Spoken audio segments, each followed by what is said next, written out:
দেখুন, এই আচরণবিধি বিষয়টা আমি আগেই বলেছি যে প্রচুর লঙ্ঘন হয়েছে। ভাইয়া আগামীকালকে তো ডাকসু নির্বাচন। এটা নিয়ে আপনার ওভারঅল মতটা আসলে কি? দেখুন আগামীকাল আমাদের বহুল প্রতীক্ষিত ছাত্র সংসদ নির্বাচন অনুষ্ঠিত হতে যাচ্ছে। আমরা প্রত্যেকেই আশাবাদী এবং আমরা প্রত্যেকে উৎফুল্ল যারা প্রার্থিতা করছি এবং একই সাথে যারা ভোটার আছে। প্রত্যেকেই এবং শুধু আমরা শিক্ষার্থীরা নয়, সারা দেশের মানুষ ঢাকা বিশ্ববিদ্যালয়ের এই ছাত্র সংসদ নির্বাচনের দিকে তাকিয়ে আছে। এটার উপর অনেক কিছুই নির্ভর করছে। আগামী দিনে আমাদের দেশের নির্বাচনী পরিস্থিতি কী হবে?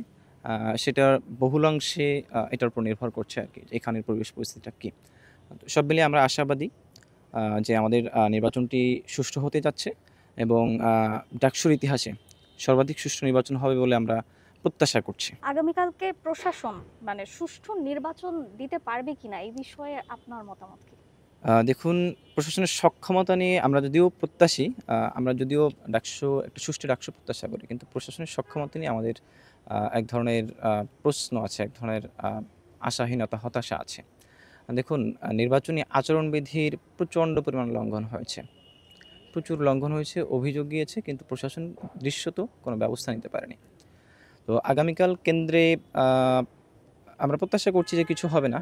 এরপর হয়তো অনেক অনাকাঙ্ক্ষিত পরিস্থিতি তৈরি হতে পারে। প্রশাসন তাদের যে নির্বাচনী প্রক্রিয়াটা দেখিয়েছে, যে প্রক্রিয়ায় তারা ভোট গ্রহণ করবে, সেটা আমাদের কাছে মনে হয়েছে সুষ্ঠু। সে জায়গা থেকে আমরা প্রত্যাশা করছি। কিন্তু এটা তারা কতটুকু বাস্তবায়ন করতে পারবে, সেটা আসলে আমরা আগামীকাল ভোট কেন্দ্রেই দেখতে পাবো। গতকাল কিন্তু ১১টার সময় অফিসিয়াল প্রচারণার সময় যেটা ছিল সেটা শেষ হয়ে গিয়েছিল।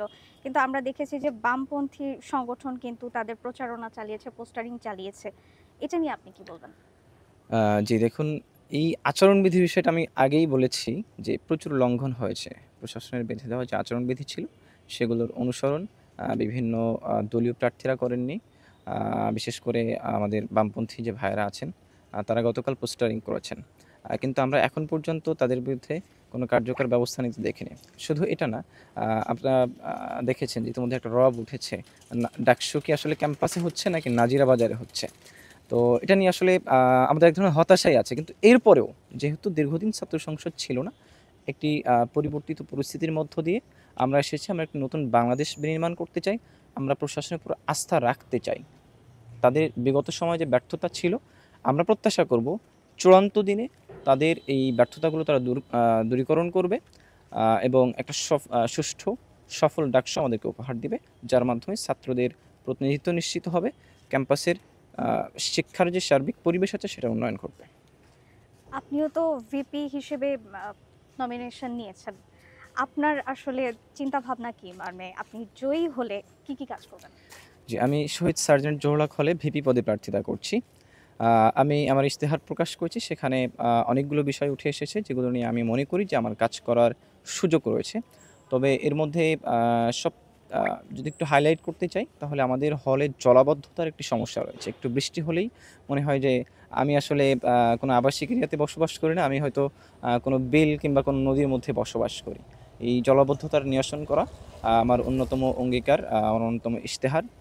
আমাদের হলের অন্ততপক্ষে ৬,০০০ সাবেক শিক্ষার্থী রয়েছেন, যারা সারা দেশের বিভিন্ন ক্ষেত্রে বিভিন্ন পেশায় নিয়োজিত রয়েছেন। আ এই সাবেক এবং বর্তমান শিক্ষার্থীদের মধ্যে কোনো ব্রিজিং নাই। আমাদের একটা কমিউনিটি নাই। আমাদের এই হল পরিবারটাকে আমরা একটা বন্ধনে আবদ্ধ করতে পারি নাই।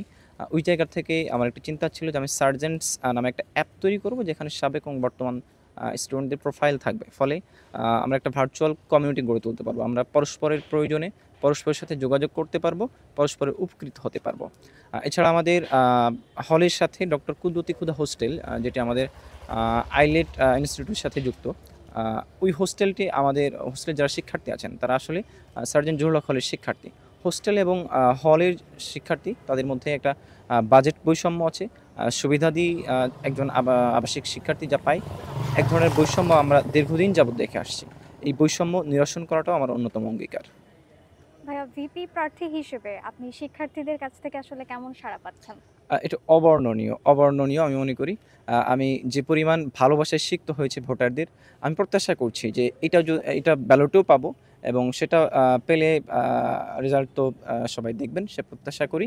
আ অবর্ণনীয় ভালোবাসা আমি পেয়েছি, ভোটারদের ভালোবাসায় সিক্ত হয়েছি প্রচারণার সময়। কোনো কারণে যদি আপনি প্রার্থী হতে না পারেন, ভিপি না হতে পারেন, সেক্ষেত্রে আসলে আপনার দিক থেকে আমি চিন্তাটা আমি আমি আসলে একটি প্রতিযোগিতায় নেমেছি। আমি এতটুকু চাই যে আমাদের প্রতিযোগিতাটি সুষ্ঠু হোক।